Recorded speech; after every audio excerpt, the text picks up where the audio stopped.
Pemirsa, Presiden Prabowo Subianto melantik 481 kepala daerah secara serentak, salah satunya Gubernur Sumatera Selatan, Herman Deru.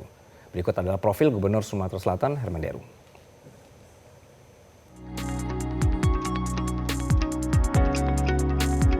Kamis 20 Februari 2025, Herman Deru dilantik sebagai Gubernur Sumatera Selatan periode kedua oleh Presiden di Istana Kepresidenan Jakarta.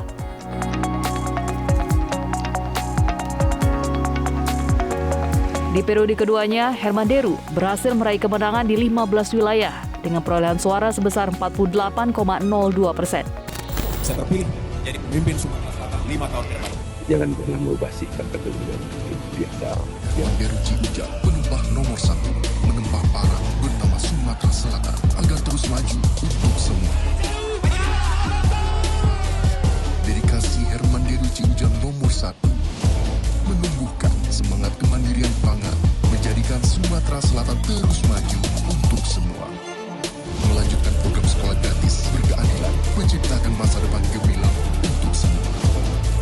Herman Deru Ciujang nomor 1 menjamin layanan kesehatan gratis bertaraf internasional, memberikan perlindungan terbaik untuk semua. Tiap detik tentara, keringat tulus mengiringi pembangunan. Apa lagi yang masih bangun? Herman Deru Ciujang nomor 1 membangun Sumatera Selatan terus maju untuk semua. Mantap, yuk.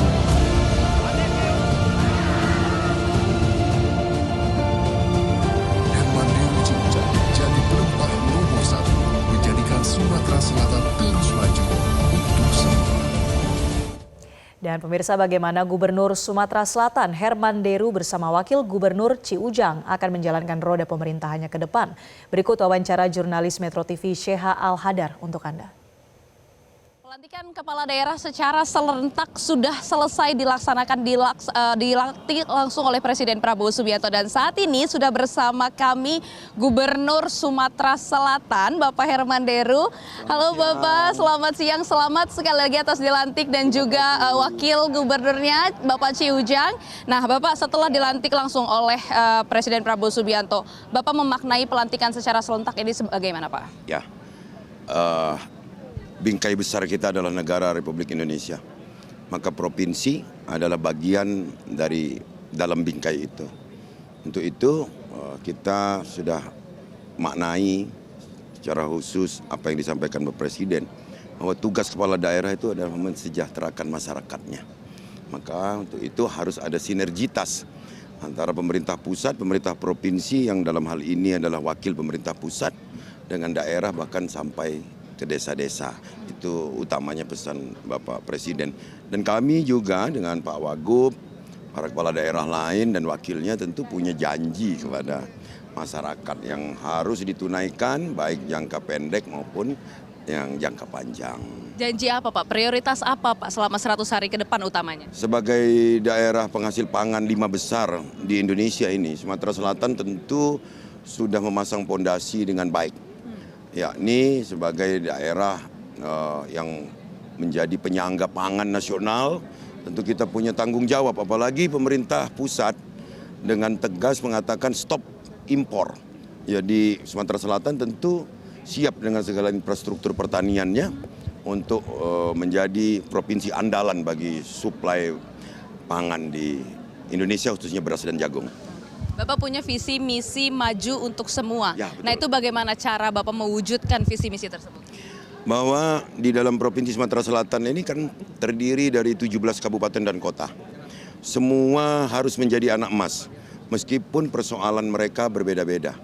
Jadi kita harus seimbangkan penyelesaiannya antara permasalahan per daerah, per kabupaten kota, dan juga potensinya apa yang harus kita angkat. Ada yang memang potensinya pangan, ada potensinya pariwisata, ada potensinya juga mineral, gas, batu bara. Ini yang membuat Sumatera Selatan penuh keanekaragaman. Tapi kuncinya tentu harus kompak antar bupati, wali kota, dan gubernur serta pemerintah pusat. Bapak besok kan mau retreat nih Pak, Ya, di Magelang. Persiapannya apa? Kemudian pendapat Bapak ini bagaimana diadakannya retreat? Ya, secara fisik tentu kita masing-masing sudah mempersiapkan diri karena apapun itu adalah di tempat akademi militer. Tentu kita akan menjadi banyak tahu, bahkan kalau bisa kita tiru bagaimana disiplinnya dan bagaimana ketangguhan dalam bela negara ini, sehingga kita punya bekal dan mendapat materi dari seluruh menteri kabarnya.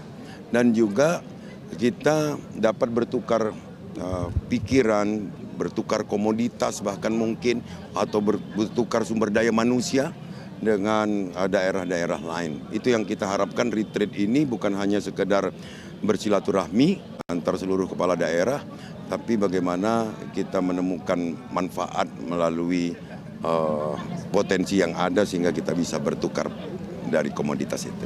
Terakhir Pak, ada pesan apa untuk masyarakat Sumsel? Masyarakat Sumatera Selatan, pilkada sudah selesai, baik pilihan bupati wali kota, pilihan gubernur sudah selesai. Apapun perbedaan yang kemarin terjadi, itu adalah konsekuensi demokrasi. Tapi sekarang gubernur, bupati dan wali kotanya sudah dilantik. Ayo kita bersama-sama lagi membangun Sumatera Selatan tanpa membedakan apapun partai pengusung kita, apapun suku kita dan apapun agama kita. Sumsel maju untuk semua. Oke, terima kasih banyak Bapak. Baik pemirsa, itu tadi adalah sedikit perbincangan dengan Gubernur dan Wakil Gubernur Sumatera Selatan yang baru saja dilantik. Kembali ke studio. Jelajahi cara baru mendapatkan informasi. Download Metro TV Extend sekarang.